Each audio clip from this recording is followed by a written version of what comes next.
What is the state of democracy around the world? The number of closed autocracies have increased in 2020, reversing the steady decline since the 1980s, according to the VDEM Institute. VDEM Institute के according closed ऑटोक्रेसीज में 1980s के बाद जहाँ पर decline हुआ, वहीं 2020 के बाद इसमें कुछ इंक्रीज देखा गया। इट मीन्स क्लोज्ड ऑटोक्रेसीज अब कुछ कंट्रीज के अंदर कंटिन्यू राइज हो रहे हैं। The most significant rise in closed autocracies has occurred in West Asia, North Africa, as well as in South Asia. सबसे ज़्यादा क्लोज ऑटोक्रेसीज जिन कंट्रीज के अंदर इंक्रीज हो रहा है वो specially West and South Asia से बिलोंग करती हैं। साथ ही नॉर्थ अफ्रीकन रीजन में भी क्लोज ऑटोक्रेसीज बहुत ज़्यादा बढ़ रहे हैं।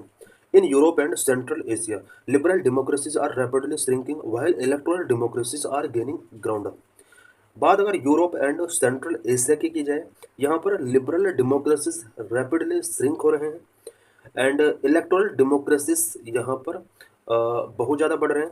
इट मीन्स यूरोप या सेंट्रल एशिया में आने वाले जितने भी कंट्रीज हैं, इन सभी कंट्रीज के अंदर लिबरल डेमोक्रेसीज धीरे धीरे खत्म हो रहा है और इलेक्टोरल डेमोक्रेसीज यहाँ पर बहुत ज़्यादा बढ़ रहे हैं। In sub-Saharan Africa, both trends democratic erosion and autocratic consolidation are evident. सब सहारन अफ्रीका की अगर बात की जाए तो इस रीजन के अंदर आने वाले कंट्रीज में डेमोक्रेटिक इरोजन हो रहा है एंड ऑटोक्रेटिक यहाँ पर कंसोलिडेट हो रहा है। While the Latin America and Caribbean and East Asia Pacific region have not reflected the recent erosion of democratic values to the same extent. कुछ ऐसे भी रीजन है जहाँ पर डेमोक्रेटिक वैल्यूज का इरोजन नहीं हुआ है, जैसे Latin America and Caribbean and east Asia का जो रीजन है, इन रीजन के अंदर डेमोक्रेटिक वैल्यूज अभी भी वैसे ही बने हुए हैं। साथ ही पैसिफिक रीजन के आसपास के कंट्रीज में डेमोक्रेटिक वैल्यूज कंटिन्यू अभी भी बने हुए हैं। Types of autocracies and democratic system. Autocratic and democratic systems के कौन कौन सा टाइप होता है? बात अगर ऑटोक्रेसिस की जाए तो ऑटोक्रेसिस में टू टाइप की होती है, क्लोज्ड ऑटोक्रेसिस एंड इलेक्टोरल ऑटोक्रेसिस। इलेक्टोरल डेमोक्रेसिस और यहाँ पर डेमोक्रेसी भी टू टाइप की होती है जो अभी हम डिस्कस करेंगे। Number one, closed autocracies are defined by the absence of multi party elections and lack of fundamental democratic principles such as freedom of speech and expression. Closed autocracies के अंदर multi party elections नहीं होते हैं। It means यहाँ पर जो election होते हैं वो एक ही पार्टी इलेक्शन कंडक्ट कराती है, एक ही पार्टी के अंदर इलेक्शन होते हैं। जिस तरह से इंडिया के अंदर मल्टी पार्टी इलेक्शन होते हैं, क्लोज्ड ऑटोक्रेसिस के अंदर मल्टी पार्टी इलेक्शंस नहीं होते हैं। साथ ही कुछ fundamental democratic principles such as freedom of speech and expression, ये फंडामेंटल प्रिंसिपल्स लोगों को गिवन नहीं होते हैं। इट मीन्स क्लोज ऑटोक्रेसी जो कि 2020 में बहुत ज़्यादा इंक्रीज हो रहा है, इस सिस्टम के अंदर मल्टी पार्टी इलेक्शंस एब्सेंस होते हैं एंड फंडामेंटल डेमोक्रेटिक प्रिंसिपल्स का लैक होता है। Next, electoral autocracies while allowing multi party elections fall short in upholding these core freedoms. Electoral autocracies एक ऐसा सिस्टम है जिसमें मल्टी पार्टी इलेक्शंस अलाउ हैं, बट फ्रीडम्स, कोर फ्रीडम्स जो होती हैं वो पीपल को यहाँ पर गिवन नहीं होती हैं। जबकि क्लोज्ड ऑटोक्रेसीज में यहाँ पर मल्टी पार्टी इलेक्शन नहीं होते हैं। दोनों में डिफरेंस ये है कि क्लोज्ड ऑटोक्रेसी में मल्टी पार्टी इलेक्शन नहीं होते हैं, जबकि इलेक्टोरल ऑटोक्रेसी में मल्टी पार्टी इलेक्शन होते हैं। दोनों में सेम ये है कि यहाँ पर कुछ फंडामेंटल डेमोक्रेटिक प्रिंसिपल्स का लैक होता है, क्लोज्ड ऑटोक्रेसीज में भी और इलेक्टोरल ऑटोक्रेसीज में भी। Electoral democracies offer both elections and some civil liberties but only to a moderate degree. Electoral democracy की अगर बात की जाए, इलेक्टोरल डेमोक्रेसी के अंदर इलेक्शंस कंडक्ट करने की यहाँ पर पावर होती है और कुछ सिविल लिबर्टीज यहाँ पर पीपल को दी होती हैं, बट मॉडरेट डिग्री के साथ यहाँ पर ये गिवन होती है। Liberal democracies, by contrast, ensure a robust balance of power between the executive, legislative, and judicial branches, along with strong protections for civil liberties. Liberal democracies में यहाँ पर executive, judiciary and legislative powers के बीच में एक balance होता है और साथ में सिविल लिबर्टीज को यहाँ पर प्रोटेक्ट किया जाता है। India has been classified as an electoral autocracy since 2017 and has remained the same since then. बात अगर इंडिया की जाए, इंडिया में किस टाइप की डेमोक्रेसी है? 2017 के बाद इंडिया में इलेक्टोरल ऑटोक्रेसी यहाँ पर देखा गया है।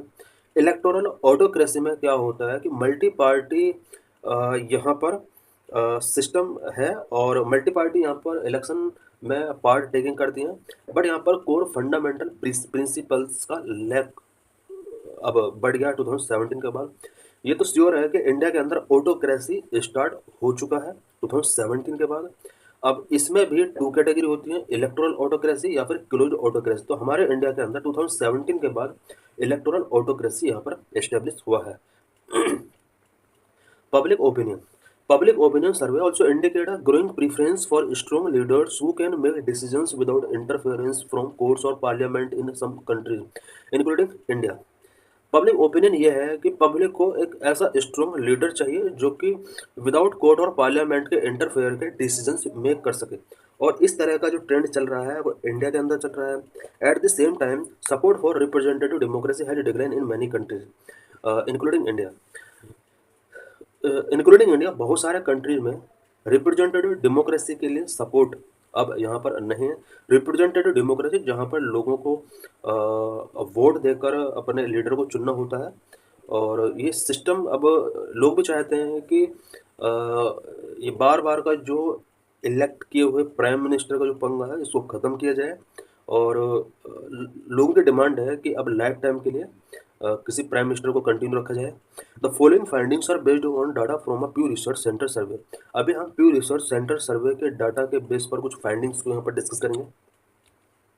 Democracy in peril. बात अगर इंडिया और कुछ कंट्रीज की जाए तो इन कंट्रीज के अंदर डेमोक्रेसी पैरिल कंडीशन में है। According to the V Dem's latest report, the aspect of democracy that has seen the most significant decline is freedom of expression. ज़्यादातर कंट्रीज के अंदर डेमोक्रेसी में जो सबसे ज़्यादा चीज़ देखा गया है, जो कि डेमोक्रेसी के अपोजिट ही है, फ्रीडम ऑफ एक्सप्रेशन को यहाँ पर डिक्लाइन देखा गया है।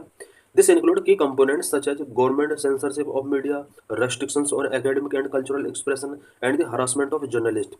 फ्रीडम ऑफ एक्सप्रेशन के अंदर जो सबसे इम्पोर्टेंट यानी की कंपोनेंट हैं जिन्हें बैन किया गया है वो मीडिया पर सेंसरशिप है, एकेडमिक एंड कल्चरल एक्सप्रेशंस पर रेस्ट्रिक्शन है, एंड जर्नलिस्ट का हरासमेंट इसमें किया गया है।